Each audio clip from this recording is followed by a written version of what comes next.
मथुरा के राजा बाबा उग्रसेन बड़े ही धर्मात्मा हैं। दुर्भाग्य से कंस हो गया बेटा, जिसको केवल मार काट में ही आनंद आता हो। एक दिन अपने पिता को ही बंदी गृह में डालकर और कंस सत्ता आसीन हो गया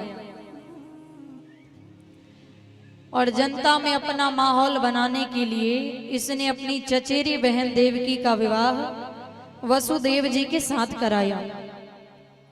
इतना दान दहेज दिया, इतना दान दहेज दिया कि देखने वाले दंग रह गए। लोग आपस में बातें कर रहे हैं, महाराज देवकी कोई कंस की सगी बहन नहीं है, चचेरी बहन है, लेकिन कंस ने, महाराज ने इतना दान दिया जो कंस के कानों में बड़ाइयां पहुंची। कंस ने सोचा मेरा माहौल बन रहा है, नहीं तो लोग यही सोच रहे थे कि ये तो मार काट ही करता है बस। सो कंस ने और नाटक बताया, रथ से सारथी को उतार के स्वयं ही रथ पे बैठ गया कि मैं तो स्वयं ही फपक फपक के रोना चालू कर दिया, मैं तो अपनी बहन को स्वयं ही लेकर के जाऊंगा। सत्तासीन लोग भोली भाली जनता को बहुत पागल बनाते हैं, बेचारी बन भी जाती है। लेकिन जब सत्तासीन लोग भोली भाली जनता को पागल बनाते हैं तो विपक्ष के लोग उनकी पोल खोलने आ जाते हैं। विपक्ष के लोग कौन? देवता। देवताओं ने देखा बड़ा नाटक बता रहा है, अब ये इसकी सब पोल पट्टी खोलते हैं। देवताओं ने आकाशवाणी करा दी, मूर्ख कंस, अरे जिस बहन के विवाह में ऐसा गदगद हुआ जा रहा है उसी देवकी का 8वां लाल तेरा बनेगा काल। और सुनते ही कंस की आंख हो गई लाल, सारा भाव एकदम से गायब हो गया।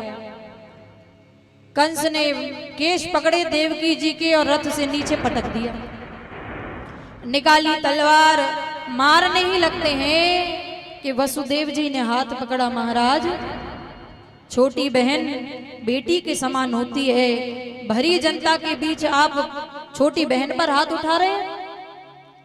कंस ने कहा तो क्या करूं, सुना नहीं आकाशवाणी ने क्या कहा, इसका 8वां लाल मेरा काल बनेगा। तो ना रहेगा बांस ना बजेगी बांसुरी, जब यही नहीं रहेगी तो 8वीं संतान कैसे होगी। अच्छा, वसुदेव जी ने कहा ये बताओ आपका काल कौन है, देवकी है या देवकी नंदन है? तो कंस ने कहा कि देवकी तो मेरी बहन है बेचारी, ये मुझे क्या मारेगी। हाँ, लेकिन आकाशवाणी झूठ नहीं बोलती, 8वां लाल जरूर मारेगा। अच्छा, तो वसुदेव जी ने कहा मैं आपको विश्वास दिलाता हूं, मैं एक एक करके सारी संतान आपको सौंप दूंगा। कंस ने कहा ये बात थोड़ी समझ में आई और कंस ने कहा फिर भी बंदी बना लिया दोनों को, देवकी जी और वसुदेव जी को। पहली संतान हुई, नाम रखा कीर्तिमान। जैसा वचन दिया था वसुदेव जी लेकर के आए कंस के पास। कंस ने देखा ये छोटा सा बालक, ये मुझे क्या मारेगा, क्या काल बनेगा मेरा। और वैसे भी आकाशवाणी ने तो 8वें लाल की कहा था, तो ले जाओ इसको, वापस ले जाओ। वसुदेव जी लेकर के जाने लगे। नारद जी सोच रहे हैं कंस के मन में दया के भाव आ गए तो इसके पाप का घड़ा कैसे भरेगा। तो नारद जी लेकर के कमल का फूल और पहुंच गए कंस के पास। कंस ये क्या है? कंस ने कहा हमसे क्या पूछ रहे हो, आज तो पूरी दुनिया में यही खेल रहा है। बोले ये बताओ इसकी कौन सी पत्ती पहली है और कौन सी पत्ती आखिरी।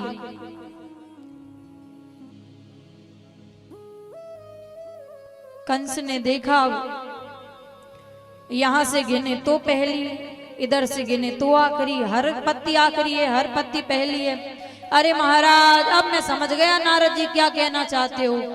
नारद जी ने कहा वही तो हम कह रहे हैं, पता नहीं उस विष्णु ने वो बड़ा चालाक है, कौन सी गिनती लगाई हो सकता है पहली संतान ही 8वीं संतान हो, उल्टी गिनती लगाई हो। तब तो कंस ने तुरंत पहली संतान को बुलाया और पकड़ के दे मारा धरती में। पहली संतान, दूसरी संतान, तीसरी संतान, चौथी संतान, 5वीं संतान, 6ठी संतान, 6 संतानों का कंस ने मार दिया, 6 संतानों को। सप्तम गर्भ में भगवान ने शेष नाग जी से कहा, राम अवतार में तुम छोटे भैया बने थे, कृष्ण अवतार में बड़े भैया बन जाओ। और शेष नाग जी को भेजा, कहा कि जाओ, देवकी माता के गर्भ में भेजा और योग माया को बुलाया और भगवान ने कहा, देवी जाओ, शेष जी को कर्षित करके रोहिणी माता के गर्भ में पहुंचाओ और तुम यशोदा मैया की बेटी बन जाना। और जब कंस जब मारने के लिए आए तो अष्टभुजी बन जाना। फिर देखो ना जाने तुम कितनी मैया के रूप में पूजी जाओगी, काली मैया, कात्यायनी मैया, भद्रकाली मैया, दुर्गे मैया, न जाने कौन कौन सी मैया के रूप में पूजी जाओगी। योग माया को समझाया, योग माया प्रसन्न हो गई, शेष जी को कर्षित करके रोहिणी माता के गर्भ में पहुंचाया। कंस ने समझा कि सप्तम गर्भ नष्ट हो गया, अब बारी आई अष्टम गर्भ की। देवताओं ने समझ गए कि भगवान देवकी माता के गर्भ में आ चुके हैं, तो देवता भगवान की स्तुति करने लगे। सत्यम व्रतम सत्यम परम त्रिसत्यम सत्य से योनिम निहितम च सत्ये। आप कहेंगे ये देवता स्तुति भी कर रहे हैं तो सत्य सत्य क्यों कह रहे हैं, बात बात पे क्यों कह रहे हैं?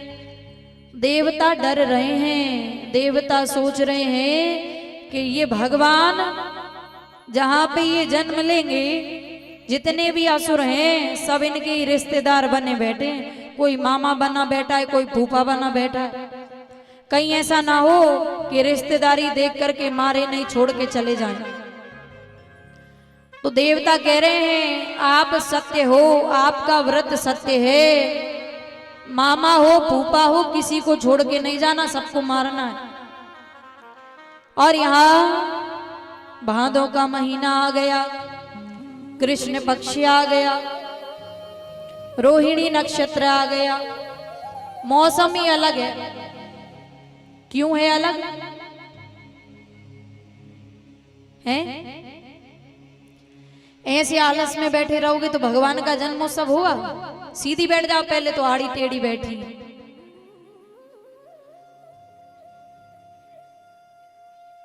हर्षण योग आ गया, रोहिणी नक्षत्र आ गया, पानी की मंद फुहारें। देखिए कितना सौभाग्यशाली आपका ये गांव, पहली बार कथा हुई है।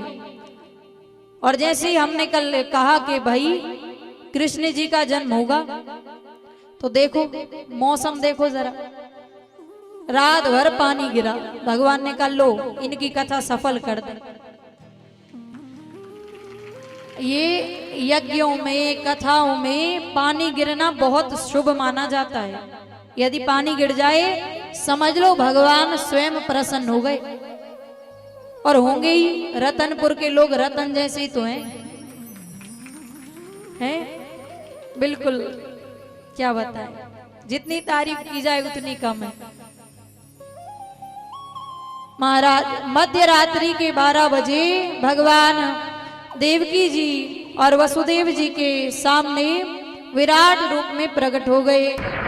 विराट रूप में प्रकट क्यों हुए? भगवान सोच रहे हैं तुरंत बालक नहीं बनूंगा, विराट रूप में प्रकट हुए। पहले बता रहे हैं कि जब मैं बालक बन जाऊं देर मत करना, तुरंत मुझे नंद बाबा के यहाँ छोड़ करके आना। वहां एक कन्या सो रही है यशोदा मैया के पास, उसको लेकर के आना। भगवान प्रकट भये। आइए पहले स्तुति करते हैं, उसके बाद फिर जन्मोत्सव मनाएंगे।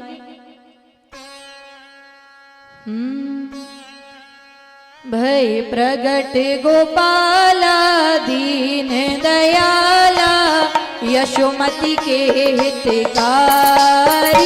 हर सिद्धि में तारी मुनि मनिहारी मोहन मदन मुरारी। कंसासुर जाना मन अनुमाना पूत न वेगी पठाई। जय हरि सिद्धि धाई मन मुस्काई गई जहाँ अधुराई। तब जाए उठायो हृदय लगायो पयोधर मुख में दीना। तब कृष्ण कन्हाई मन मुस्काई प्राणदास हरि लीना। जब इंद्र रिसायो मेघ पठायो बस ताही मुरारी। गौवन हितकारी सुरमुनिहारी नट पर गिरि बरिधारी। सासुर मारो अति हाकारो वत्सासुर संगारो। बकासुरी आयो बहुत डरायो कहा करि बदन बिडारो। तेरी अति भी न जाने प्रभु चक्रपाणी ताहि दियो निज शोभा। ब्रह्मादि भी आए अति सुख पाए मगन भरे गए लोका। यह चंद्र अनूपा है रस रूपा जो नरिया को गावे। जय मम नहीं कोई तब मन सोई मन वांछित फल पावे। बोली कृष्ण कन्हैया लाल की। भगवान प्रकट हुए और भगवान ने देवकी माता और वसुदेव जी से कहा, देखिए राम जन्म की अभी आपने कथा सुनी। राम जी का जब जन्म हुआ तो राम जी रोने लगे। क्यों रोए? राम जी रोए तो दास दासियां जाकर के बधाई देने लगी, लेकिन कृष्ण जी नहीं रोए, कन्हैया नहीं रोए।